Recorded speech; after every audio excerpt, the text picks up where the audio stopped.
big surprise, I am at the drive-in again, the second time in 1 week. This week I am watching, Hotel Transylvania 3. It's the first time I've ever seen any of these movies, and forgive me, I'm going to get the name wrong, so I'll just put up the word balloon for it, but it's going to be, the reason I wouldn't mind seeing it is for the simple fact that I know that the guy that did the Powerpuff Girls and my favorite cartoon of all time, Samurai Jack, he did these three movies. I think his name is Jenny Tartakovsky, it's something to that effect. But I know he wrote and directed these movies, and so they should prove to be at least slightly entertaining, if not completely entertaining. And then the reason why I came to this side of the theater instead of the second side, because the second side was, Skyscraper and The Purge, the first Purge. And I was thinking about seeing those movies, but I wanted to see Jurassic World. I don't know why. It's gotten bad reviews, but I wanted to see it. So I thought I'd watch a cute kids entertaining film, which is Hotel Transylvania 3, and then go ahead and watch the second of the Jurassic World movies. And we all know, if you remember correctly, well, I don't think I ever did a video for that. I hated it. I hated the first Jurassic World. I thought it was stupid. It had so much plot and so many characters that were needed. But anyways, so those are the movies I'm going to watch. And, I'm just going to take a quick pause here. I'm going to go to the concession stand, get some hot dogs and stuff like that. And then come back and review the movie for you. For some reason, the minute I rolled in, it started raining. Luck have it. All right. If I had any luck, it would be bad. So anyways, here's my quick pause, and I'll be back with the review of Hotel Transylvania 3. All right, I just got done watching Hotel Transylvania 3. Again, I haven't seen any of the other ones. I never saw one or two. I did know a little about it, but I obviously didn't know all about it. For instance, I'm just watching the credits right now. It's saying that Adam Sandler was Count Dracula, which, hearing the voice, it kind of makes sense. But it's like all of Adam Sandler's cronies in here. We got the David Spade and the Kevin James and even the Steve Buscemi that was in a few of his movies.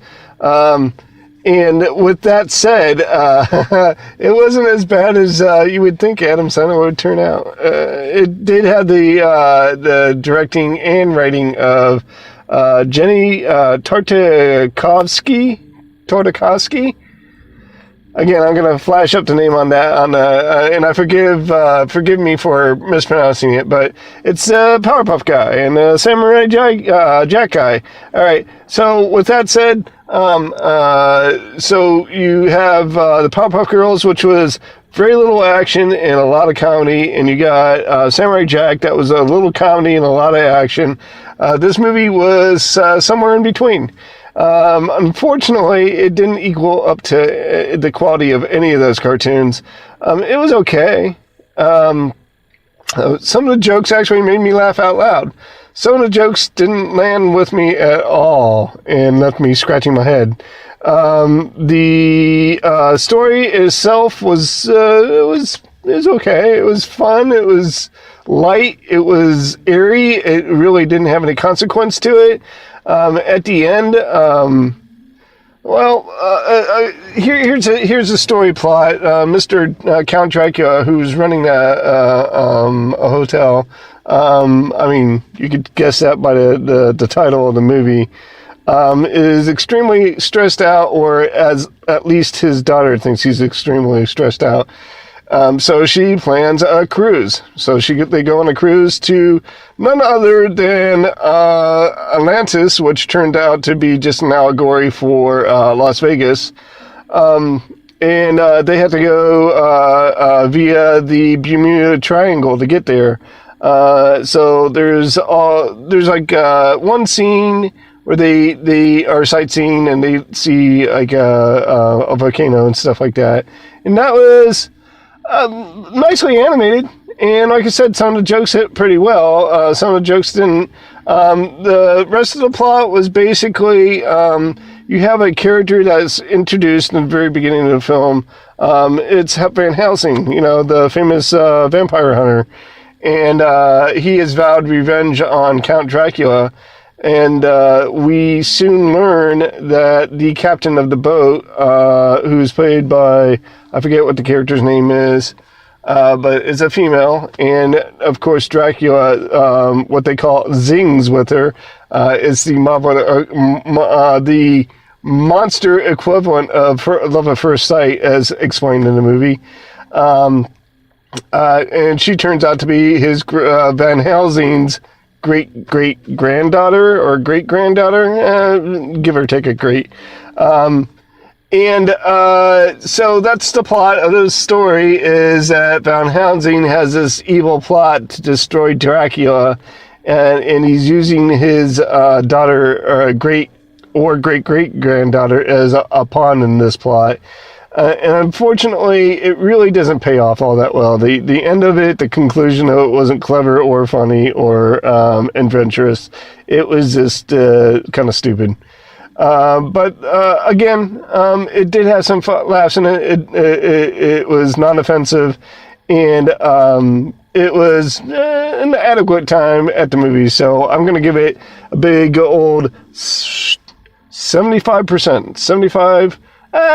I wouldn't go that far. Maybe 70%. 70%. I enjoyed it. 70%. 30 of it was it could have been left out.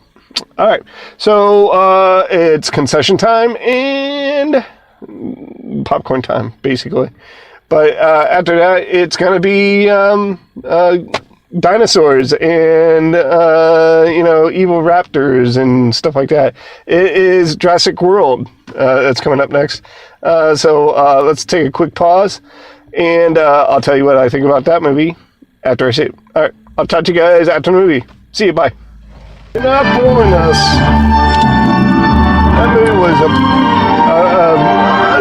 a extreme, distant, pale comparison to the original movie. Am I kidding, sound? Yeah. Oh my God. Well, all right. To be honest with you guys, all right, I just got done watching Jurassic World 2 Fallen Kingdom. It was a perfect way to bring in the start of my vacation. I have 7 days off. I'm going to do a couple more videos. So I got a couple movies I'm going to review. But let's get to this one. Man, this movie tried so very hard to remind us of what we loved about Jurassic Park. Now, understand this.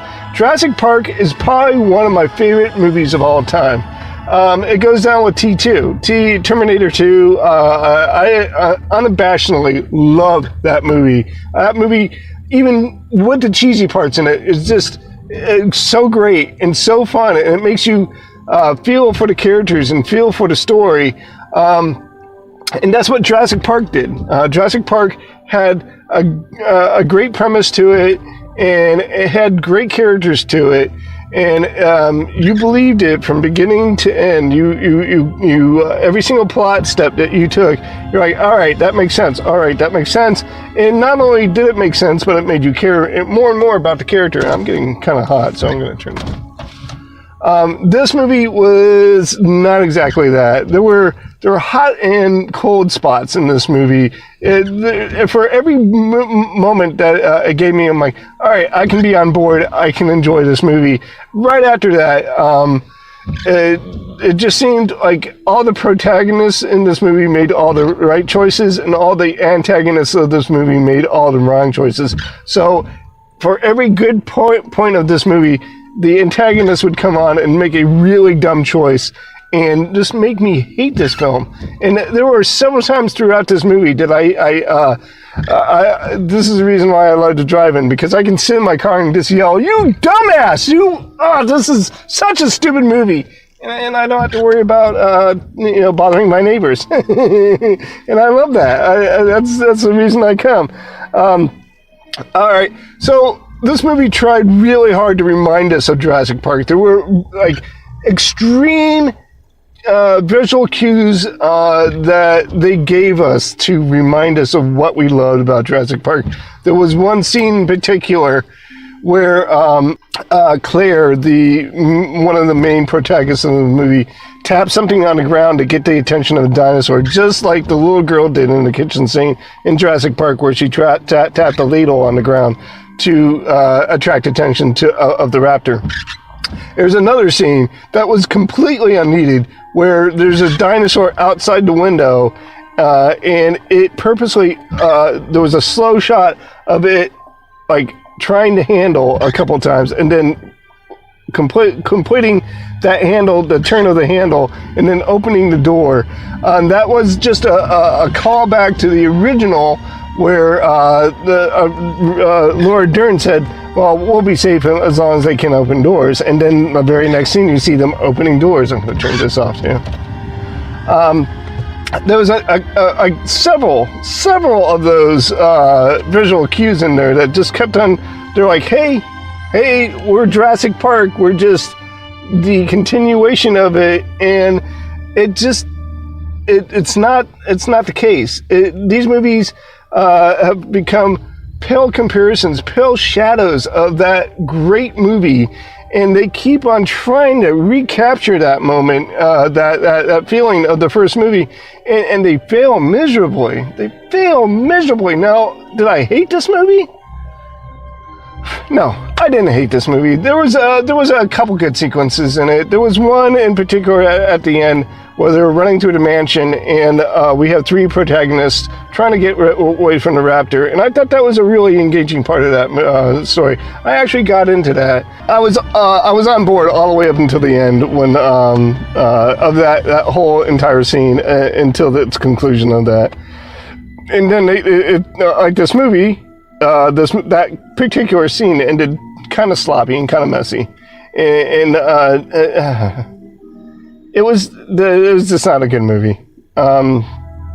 We saw a lot of returns with Jeff Goldblum appeared in the beginning of the movie to give us a very cryptic and very vague message, and at the end of it, he appeared to give us a very cryptic and vague message, and at the end saying basically we have entered a new era, the era of Jurassic World. Hence the title of the movie. Again, it wasn't a total failure. There were some good parts to the movie, but on the whole, it just really didn't work. As far as a scale, a grading on that, I would have to say,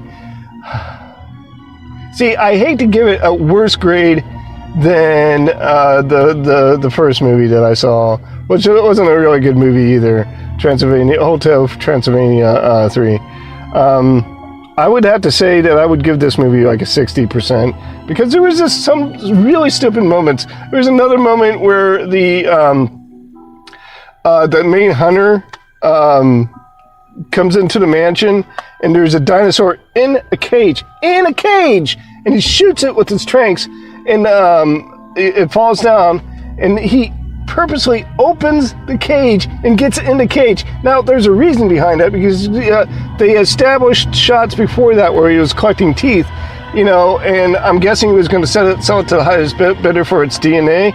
They really didn't give you the reason why he was collecting teeth. I'm guessing that's the reason. He could have been just collecting them as trophies, but at the same time, the raptor, the Endoraptor, the mega monster that they created for this movie, was this feigning unconsciousness, and then picks him up and eats his hand, which is it was kind of fun, but at the same time I was yelling at the screen. I'm just like, you stupid bastard, you got what you wanted, or what you deserved, because you were so incredibly stupid. And all the way throughout this film, I know that I'm watching this as a viewer, and I know that there are plot beats that us as viewers get used to, and we know that, all right, he's entering the cage, something bad's going to happen. But at the same time, as a character of this movie, you would think that they'd be cautious about it, that they would think that, like the same as us, where you're like, all right, there's something else going on here, something bad's going to happen, but they never do. Especially in this movie, they just kept on making dumb errors after dumb errors after dumb errors. and even like when the bad business guy, which we all know most of these movies have, is a bad business guy, some kind of timid guy. There's always some bad business guy, some timid guy that doesn't want to confront people to their face, but stabs in the back afterwards. And he gets it at the end too. And even that was kind of stupid because the dinosaur sneaks up on him and like eats him. Where they established throughout the movie that these things were big hulking creatures and make lots of noise. So there was no way that it could have snuck up on him. But yeah, for every good beat this movie had, it had a bad beat to it. So 60% is the best I'm going to give this movie. Don't go to see it in the theaters. Wait for it to be on Netflix and then watch it, because it was worth a Netflix watch, but it was totally not worth like $12, $13, $15 or whatever it is in your area. So that's it. That's my view. Hotel Transylvania, at least it entertained me a little bit. I went and gave it a 70%. Maybe I'm being a little too generous with that one. But Jurassic World Fallen Kingdom is definitely a 60%. Not worth their time in the theater, worth your time on the streaming service. I'll be coming back to you within this week and giving you a couple more reviews of a couple more movies. Despite, Wednesday, I think they're going to actually change the movie, so maybe I'll be reviewing something else than what I've told you before, but you'll see me again. As always, please don't subscribe, but make your own videos. Leave your own comments, and, let's take YouTube back to the place where it once was before, where us average guys could make videos and actually get views on them. All right, I'm out of here. Matane. See you later, guys. Bye.